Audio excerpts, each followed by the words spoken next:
La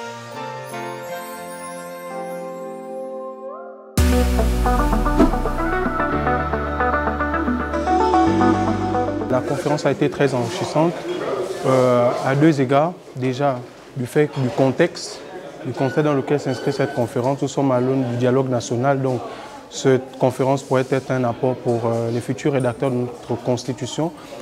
Par ailleurs, en deuxième temps, c'est d'autant plus enrichissant parce que ma thèse porte sur l'écriture des constitutions en Afrique noire francophone. Donc cette conférence est très enrichissante pour mes travaux et ça me permet également d'avoir des perspectives.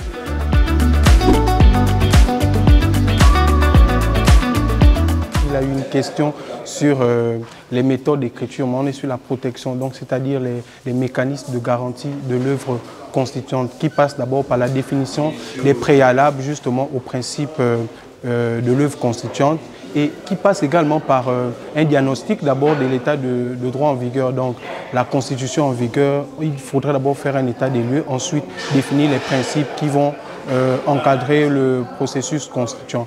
Par ailleurs, instituer des mécanismes de contrôle, de protection de l'œuvre avec justement, comme en Afrique du Sud,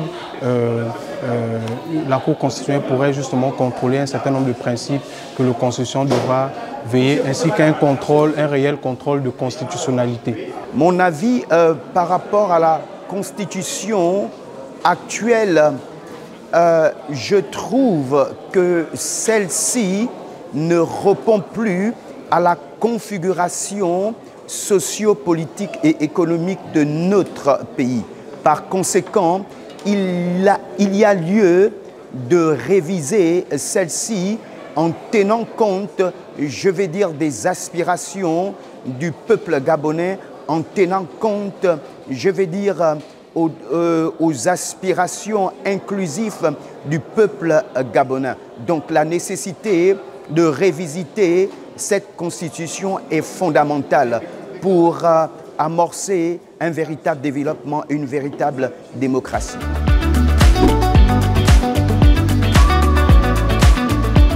Si j'ai l'opportunité de révisiter la Constitution, je présenterai deux éléments fondamentaux qui portent un sur la révisitation des accords qui ont participé, je vais dire, au transfert de la souveraineté de notre pays. Parce que pour ma part, il tient compte de rappeler ceci, que le dialogue national doit également tenir compte de la révisitation des accords qui ont contribué au transfert de la souveraineté de notre nation.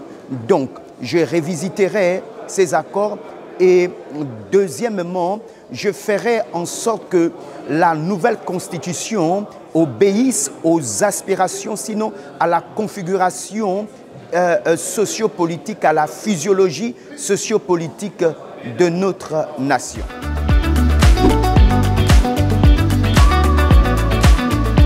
Les Gabonais doivent se sentir concernés par le grand tournoi en fait politique qui profile, qui arrive sur notre nation. Par conséquent, chacun doit se sentir impliqué. Celle-ci doit être inclusif. Nous devons mettre d'abord l'intérêt du Gabon au-dessus de nos aspirations parce que les assises se situent au cœur de notre destin commun.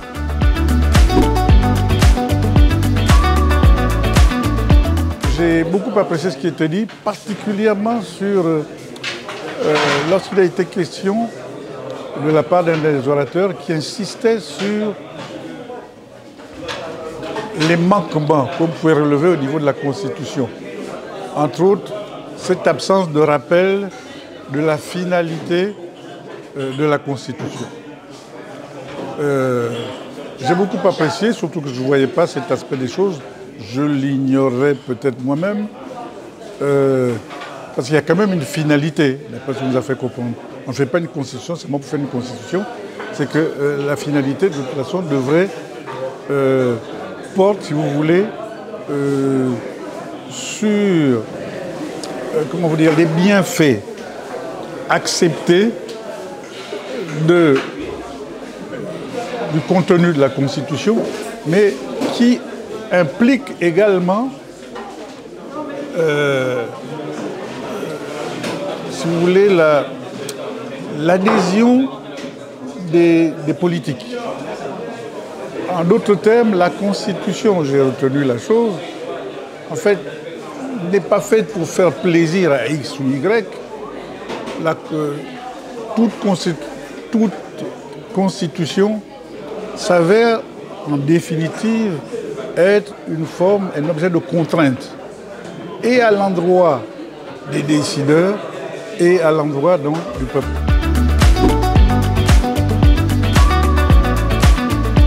À mon humble avis, et sans être un spécialiste, il me semble que notre Constitution, présentement, est surtout, passez-moi le terme, un tissu un peu, il y a pas mal de fourre-tout. Et c'est dommage. D'accord, on voit très bien à quoi ça a mené. On a un petit peu trop touché à tout moment la Constitution. Et à partir de ce moment-là, vous savez que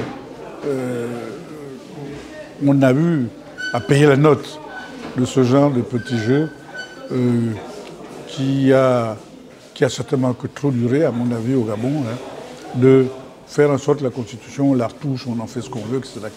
Ça, il faudrait vraiment revoir de fond en comble certains éléments clés en rapport avec la Constitution qui devraient, de toute façon, avoir pour finalité le bienfait du plus grand nombre.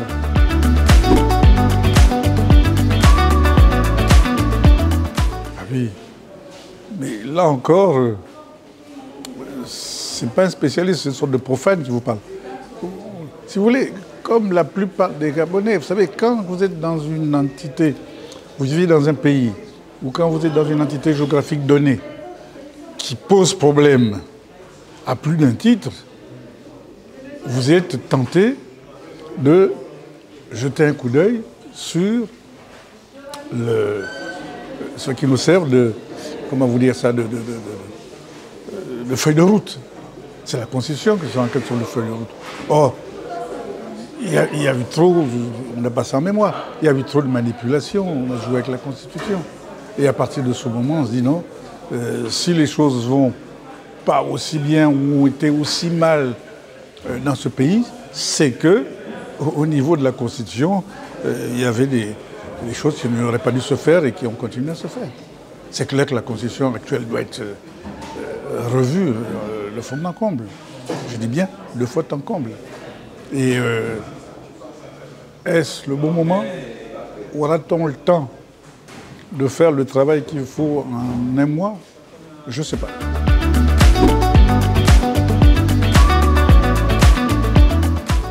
La première chose que je dirais, ne pas toucher à la Constitution avant je ne sais pas combien d'années. On l'a fait et on attend. On dit, il y a même les amendements à l'américaine, là, on n'en veut pas pendant un moment. Ça serait vraiment... Non, je vous le dis tout de suite, ça serait... Non, ça finissait par être risible. On a besoin de quelque chose, on rêve, on ajoute ceci, on fait ceci. Non. Pour moi, la Constitution qui devrait se faire, même s'il y a des imperfections légères, etc., eh bien, je préfère qu'on la fasse en disant on reste pendant 7, 8, 10 ans, 15 ans avec cette Constitution, sans rien y toucher. Après tout, il y a des pays qui n'ont jamais rien touché de fondamental relativement à ce qu'il y avait dans leur Constitution, par rapport à ce qu'il y avait dans leur Constitution.